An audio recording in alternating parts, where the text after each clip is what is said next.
My name is Rick Crawford. I'm 53 years old. I live on the Arizona Strip on the Utah-Arizona border. And I got interested in history and history of civilizations many years ago. My grandmother was a professional genealogist, and I enjoyed not necessarily the genealogy, but the stories that went along with the genealogy was really fascinating to me. And so I started studying history, and it just kind of came alive. And from there, it seems like if history is legitimate, at some point, all the crossroads come together at a certain point. And I think that's one of the ways that we can kind of find the accuracy of some of these ancient histories is by how many times from different angles these stories all come to a focal point. Because if they're just a story made up by someone, it's just going to come to a dead end. And so I am really fascinated by history, and particularly the civilizations of the Southwest area that I grew up in and am familiar with. I went to school at Brigham Young University, college at Brigham Young University for 2 years, and I went to Northern Arizona University for 2.5 years, and my major was in anthropology. I've been on a lot of digs, mostly Anasazi, a few Fremont, and then basket maker sites. And so I do have formal education in that background, but I didn't. My work history, I ended up going into construction because that's where the money was. And being young and broke, when you get out of college, that's kind of what you do. You kind of chase the money for a while, and it seems like I did have a few things that I got disenfranchised with academia, I guess, because of some of the things that I witnessed while I was involved in it. And so I kind of made anthropology and archaeology a hobby instead of my profession.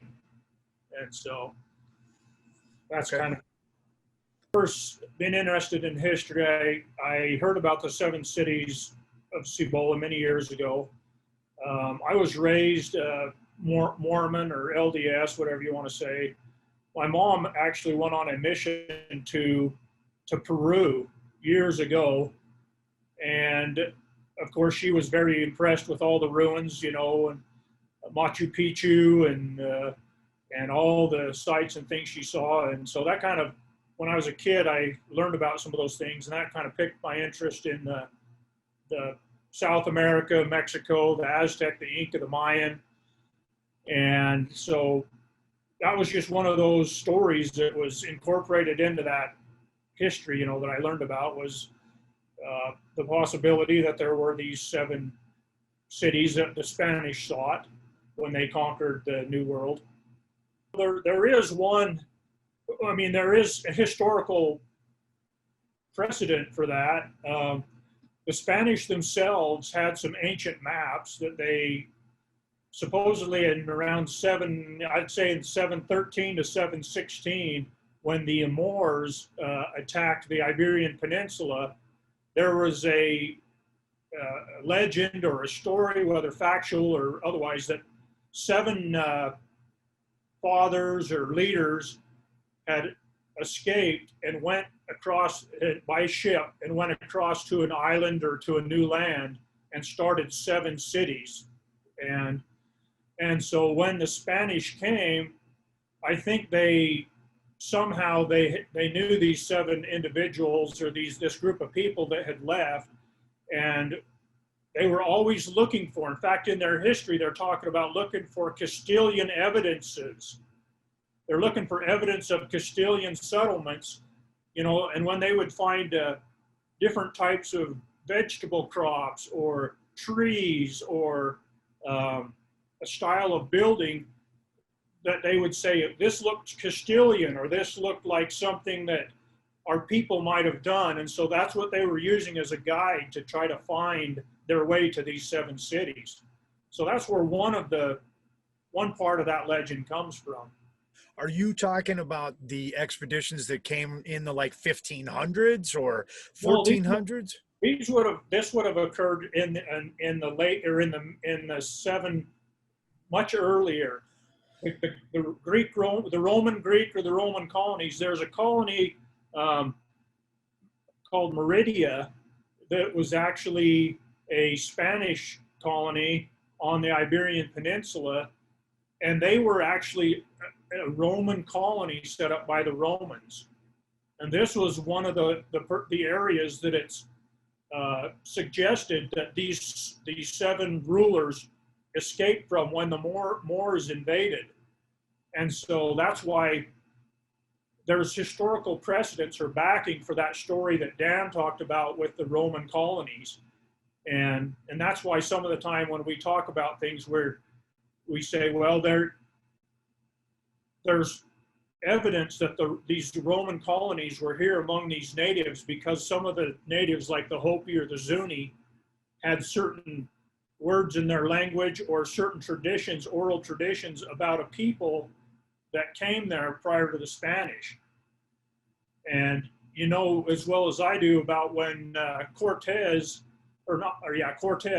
Cortez landed, the Aztecs treated him like he was a god, because they had this legend that a bearded white god had once lived there, and he left, and he told them he was going to return. And so when he arrived, they treated him like he was this newly arrived god, and that's why he was able to take advantage of them so easily at the first. So it's possible that these Roman colonies or other peoples from the old world came across, escaping persecution, wars, or whatever, and had settlements. And it's possible that the Seven Cities is one of these settlements. And the same reason that we have a hard time finding a lot of the things of history is if from 700 to 1492, and then later 1700, when the Spanish were sending out their explorers and conquistadors, and Father Escalante made his expedition, and then later Coronado, that's 800 years. 800 years of time for those cities to disappear into the wagon dust of time. And my personal opinion is that there were many ancient cities, but that there were very cataclysmic environmental things that happened. For instance, we know that the Aztec, they said in their own records that they came from the north. And we can follow the language of the Uto-Aztecan peoples that have that language kind of along that path to the north to an area where they kind of spread out or disappear. But if you really look at it, what happened was these people, the Aztecs, showed up on the scene in Mexico, immediately set about building a city out in the middle of this swamp or this water.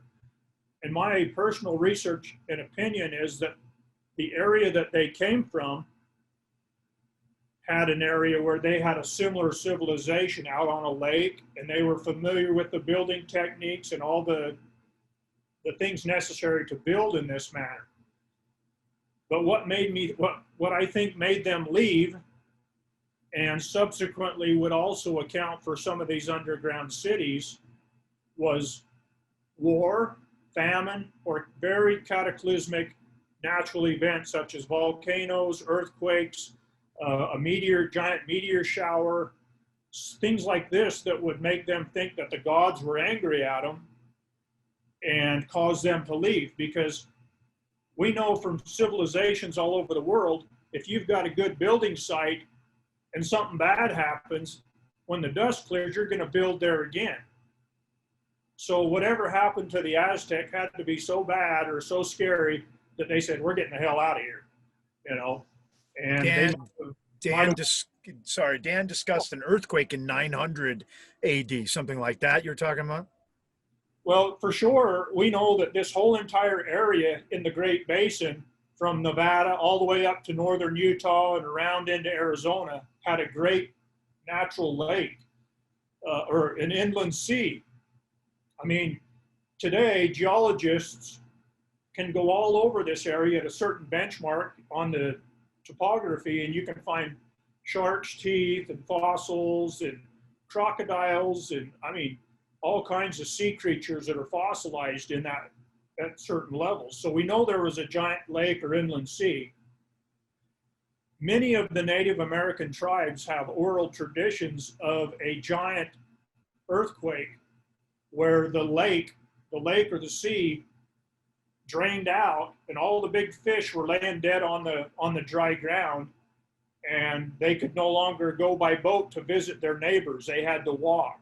And so it's very probable that this same event that some of these tribes talk about, like the Paiute, like the what's the name of the tribe in northern Nevada? It'll come to me here in a minute, but they have a rumor about how they used to paddle their canoes to visit the Paiutes, and the Paiutes used to visit them until this earthquake happened. In fact, there's a big rock just outside the reservation by that lake. Walker Lake is the name of it, Walker Lake. There's a big stone that has this whole event carved into it. Their history is carved into that history of that great, they got little volcanoes and they got water and dead fish. They got skeletons drawn into the rock of these dead fish. And so it tells the whole story. And I think that might have been the same thing that caused the Aztec to leave and to seek a new place in Mexico, Mexicala. What impressed me about this, I mean, it's a very impressive document, the waybill, but it's like what I said at the beginning. You have all these, and when you start researching history, and that's kind of what me and Dan are, we're, at least I'm going to claim I'm a collector of information. Some people, they collect, you know, antiques or art or whatever. Me, I'm a collector of information, and I learn something when I'm interested, and then other things come into it, and pretty soon all this information starts to cross and makes a picture. And what impressed me about this waybill and this story is that it's a totally separate individual evidence of an underground chamber, city, or great treasure that comes from a total different source than any other history that we have. I mean, we have the Spanish Castilian story of the 7 cities of Cibola basically linked to these 7 leaders that left the peninsula and disappeared. We have the rumors from some of the Aztecs themselves, whether they were tortured or however they got their information, that they had come from another place and that they got their treasure from somewhere else. At least that's one of the things Spanish were told. We have the history of Diego Duran and Tezozomoc, who were actual Aztec, either related or descendants, who wrote histories that talk about Moctezuma I, not Montezuma II, who was there when Cortez came, but Montezuma I sent a procession of priests back to their homeland, to Oxatlan, to try to make connection with where the homeland to see if anybody was still left there. And so that's in their own writings. And so we have all these things saying that there was some treasure or some connection somewhere. And then all of a sudden we have this waybill shows up. Dan gets a hold of it, tells me about it, contacts me. And one of the things in this waybill, it talks about a treasure or a cave wherein there lies a treasure larger than anything known to man. So it's talking about this enormous treasure that the Indian Jose Pedro Salazar, who was once the owner of these mountains, as the waybill says, he knew about it. And he recorded it in this waybill if you have all the information. And then we have the physical, actual waybill that's written in the old Castilian or the old Spanish that's hard to understand. And so it's a total different evidence. It comes into a different focal point in one area. And if you have a whole bunch of stories coming in from different areas to one area, it can't be a different treasure, different story in my estimation. It has to be related to the same thing. Another interesting thing is that the natives on the south side of the Colorado River, which are the I've been doing too much reading lately on another topic, so I'm going to try to remember the name of them. The Havasupai Indians, the Wallapai Indians, they also have a oral history. They have traditions that their warriors guard a certain cave where they bury their dead and where there's a great treasure. And so that's on the south side over by Peach Tree, or what's it called? Peach Springs, over by the Wallapai Reservation. But they're pretty protective about their history. It's hard to get information out of the Wallapai. And I think the Spanish kind of burned their bridges with the white man there. They did two things. Three or four things. They gave them all their diseases. They took anything of any value, and then they tried to take away their religion and replace it with Catholicism, you know. Oh, man. There's an old story about a prospector that gained the trust or friendship of some Paiute Indians. That's not too far from here. I'm on the Arizona Strip, and the Paiute Reservation is just up the road here, about 20 miles. And so that's the origin of this story. Is there was a man, an Indian man, and his wife, and they had a dog. And somehow this prospector did something good for him or nice, or was a friend with him, and they agreed to take him to this site of this treasure cave, but they told him they were going to blindfold him and he couldn't tell anybody and whatever. So they took him to this cave, and it was he did say that it was really cold when they took him into the cave. It was really cold. And they showed him this treasure, and they allowed him to take a couple things, and then they told him he had to leave and not come back. So anyway, they blindfolded him and took him back. And he spent the next, who knows how long, looking for the cave again, you know. And about 20 years ago, I was actually in this area on an archaeological field dig. It's 12M0869. That's the archaeological dig number. 12M. It was an Anasazi 2 dig. And I met another character who's a friend of mine and Dan's now, but his name is Clayton Beisline. And Clayton and his friend Waller, I don't know what his real name is. That's his nickname, is Waller. They told us this story about this cave. Well, we were talking about archaeological stuff and where all this stuff, you know, was found, and we were talking about burials. And Clayton said, "Hey, I know there's an area where there's a skeleton in a cave, and there's also a dog skeleton in there." And so we started talking about stories and stuff, and we told Clayton this story, and he's like, "Hey, I wonder if that story's true, and if that was the Indian and his dog, or the Indian's wife and dog, and they buried him in that cave there that's tied to that story."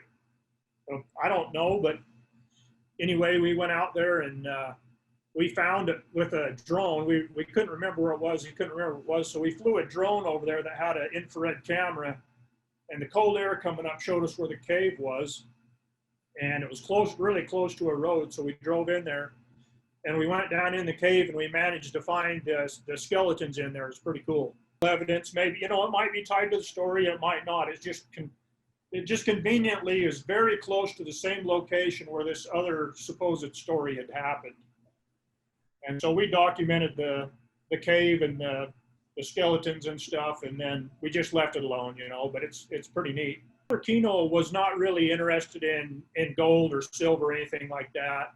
In fact, Father Kino came out against the Spanish and condemned them for enslaving the natives to work in the mine. You know, he was trying to convert them to Catholicism, and here they were being distracted and killed by all this mining activity.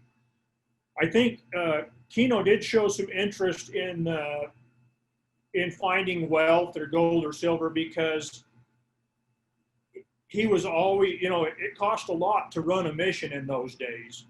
And so I think he was always keen to look for those things, but I don't think he really sought things like that. The only really interesting thing, I guess, it talks about treasure with Father Kino was when a group of the Totano O'odham people who were acting as his guides to show him different villages, they took him to Casa Grande. And they knew where it was. They took him there, and they told him that this was some of their forefathers or relatives had once lived there. But when they arrived, they all went into a certain room, and they all left little offerings and gifts and stuff. And basically they were saying, you know, that if you're going to go through this way or come to this ruin, you got to leave an offering for the gods here if you want to be safe, you know. And I guess Father Kino kind of made them mad, because he went in there and took all their offerings out and he burned them. And he says that you are worshiping heathen gods, you know, so he kind of pissed in their Cheerios. And previous to that, they had told him about some special rocks, some sacred rocks. And he knew that they were in that area somewhere, and he tried to get them to tell him where they were buried, and they refused after what he did with their making their offerings. And so whether they were emeralds or some other sacred rocks, they were supposed to be sacred rocks that were green. And so that's really the only thing I've come across in the history of Kino about any treasure related stuff, other than him condemning the Spanish soldiers and stuff for making them slaves in mine. I don't know of any specific documented,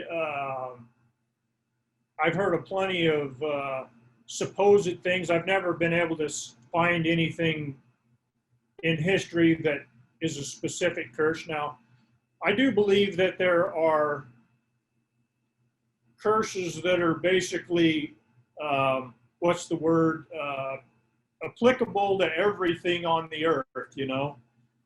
I mean, in religion and the Bible and some of the writings and stuff, there's plenty of curses that were given or talked about. And what I've seen is, if treasure was obtained through sacrificing somebody's blood or through killing somebody, or, you know, through enslaving somebody in a mine, that it has its own curse associated with it by way of natural causes. You know, whether it's the universe balancing itself out, or whether it's the gods that are angry, or the devil that's happy, or whatever. I do think that there are certain treasures that if they're buried up or left or hidden, that God curses them, or whatever power of the universe curses them, so that they're not going to be found again unless it's for a good purpose. And so I have plenty of references to those. Some of those are kind of controversial because they come from some religious references that would be interesting to people, but it would be kind of controversial, maybe, I don't know. From the Book of Mormon, from the LDS writings that Joseph Smith supposedly translated, it talks about in the ancient Americas that there was a time when people were killing each other and they were only interested in gold and silver and precious things. And whenever they would hide something up, it would become slippery and they wouldn't be able to find it again. It was almost as if the earth, God or the earth, swallowed it up. And so I do believe in those things because I've seen plenty of interesting things in my own adventures to not dismiss that type of thing. Do you think that LDS tradition came from, you know, knowledge from the natives living in the area, their own sort of oral tradition? It probably could have. I do know that there was actually one documented event by Orrin Porter Rockwell, who was Joseph Smith's bodyguard, who went out one night with a group of men that were looking for an old treasure. And they actually found it. They were digging up and they found it. And the chest was like stuck in solid rock almost. And one guy, they were really trying to get it out and they couldn't get it out. And one guy, he took his pick and he hit it so hard that he knocked off a corner of the box. And he said, Orrin Porter Rockwell, in his journal, he said, there was a sound like a rumbling of the earth. And he says the box just slid into the ground and disappeared. And it scared them all so much they dropped all their things and they ran home.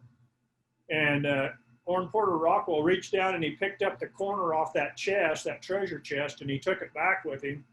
And that chest, that piece is still, there's a lady that owns that today. She still has a piece of that and took it with her when they left that area and came to the Salt Lake Valley. I think there's two possibilities.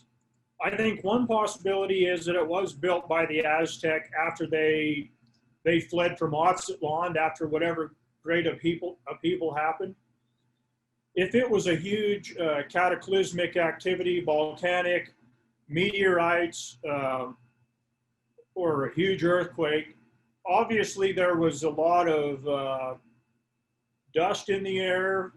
You know, they talk about, in history, they talk about a little ice age. They talk about the Anasazi disappearing and they talk about a great drought, a period of great drought where a lot of the Southwest Indians had to move in order to find water. I think that they might have went underground either to hide from the gods or from these elements, or for protection from, you know, other tribes that were going through a hard time and were killing each other and looting and pillaging. And so it's possible that they were the ones that found these caverns and expanded them or lived in them. But I think it's also possible that it was an older civilization that had made these caverns and that the Aztec merely learned about them in their travels or from other people that they knew. And that when they were between Aztlan and going to build their new city, that they hid out there for a period of time. And I know that the Hopi, the Zuni, the Aztec, all these tribes have a tradition, an oral tradition of a cave where they emerged from, whether it's the Hopis, the Simpapu, the place of emergence. Even the Navajo talk about emerging from the ground, you know. So maybe at one time all these tribes were hiding from the elements or from other warring groups, and then at one point they emerged. And maybe the Aztec merely went back and hid there again. I don't know, but there's a lot of evidence both ways that they were aware of it. You know, in their own records, they show diagrams of a giant cave system with arms going off to different chambers. And, you know, everybody talks about the G.E. Kincaid expedition, that when he found the thing and wrote about the cavern that he found with the radiating arms and the caverns. And so who knows, you know, I think there's evidence that there could be something there. That's great. Okay. I think the Aztec definitely would have known about it if there was something there, because all the other tribes seem to know something about it too. Yeah. I think it was probably there was a time when anybody that was alive, whether it was a small ice age or volcanic activity or whatever, that they were seeking shelter from the elements. And I think that was a time a lot of them went into caves and underneath the ground, and some of these cities were built or developed. I think actually got them was that the springs and stuff in their area dried up to the point they had to leave. And I think that would have been a good reason why they would have made a settlement or a cavern or a city on the Colorado River, is it's very likely that area that would never dry up. Dan, it's probably been 12 years ago. Actually, a couple years before we moved from Escalante to the Arizona Strip. And I didn't meet him until we moved here to the Arizona Strip. And subsequently, he had some different projects. I was working on my own project, a story about a Llewellyn Harris, fascinating story that I've been working on for 30 years. And I was actually doing research on that story when I came across a site on the internet that Dan was the moderator for. And that's how I come in contact with him, was from a site on the internet on history and treasure hunting and things like that. And we hit it off because, like I said, I'm a collector of history and information, and he is too. We started comparing notes and talking about things, and giving each other insults, and because we don't agree exactly on everything. We're a half a degree off here or 2 degrees off there, so we have some lively conversations, and that banter and things like that has led to a real good friendship and a lot of projects over the years. And I consider Dan, Dan should have an honorary PhD. I've met a lot of academia, I've met a lot of people, but I don't know anybody that has a overall grasp of not just history, but of the alternate possibilities of history that have so many evidences it's hard to deny, is Dan Lowe. I mean, he's brilliant. He's kind of a character, but the guy, he's a smart guy, and he's a lot of fun to be around. Anybody that knows Dan pretty much likes him, because he's character.